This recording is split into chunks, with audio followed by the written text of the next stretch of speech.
கோவில் ரகசியம். நண்டு வெளியில் வருமா? இயற்கை எழில் கொண்ட தஞ்சாவூர் மாவட்டம் வேப்பத்தூர் அருகில் உள்ள திருந்துதேவன்குடியில் வீற்றிருக்கும் கர்க்கடேஸ்வரர் கோவிலில் ஒரு ஆச்சரியமான தகவல் உள்ளது.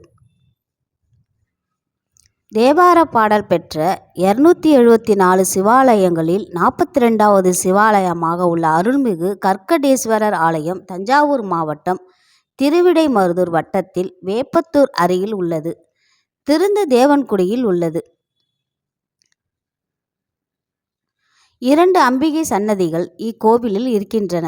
இந்த கோவிலின் கருவறையில் இருக்கும் சிவலிங்கத்தில் இந்திரன் வாளால் வெட்டிய வெட்டு தழும்புகளும் சிவலிங்கத்தில் நண்டு நுழைந்து வெளியேறிய துவாரமும் இருக்கின்றன.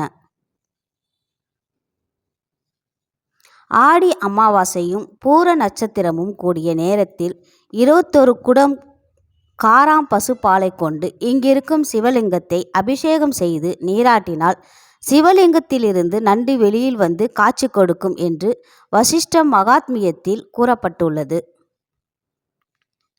இந்திரனின் கர்வத்தின் காரணமான நண்டை வெட்ட முயன்றபோது அந்த வாள் தவறுதலாக சிவலிங்கத்தின் மீது பட்டதும் பதறினான். சிவபெருமான் தோன்றி அவனுக்கு அறிவுரை கூறியதும் வருந்தி திருந்தினான். தேவர்களின் தலைவர் திருந்திய இடம் என்பதால் இந்த தலம் திருந்துதேவன்குடி என்று வரலாறு கூறப்படுகிறது.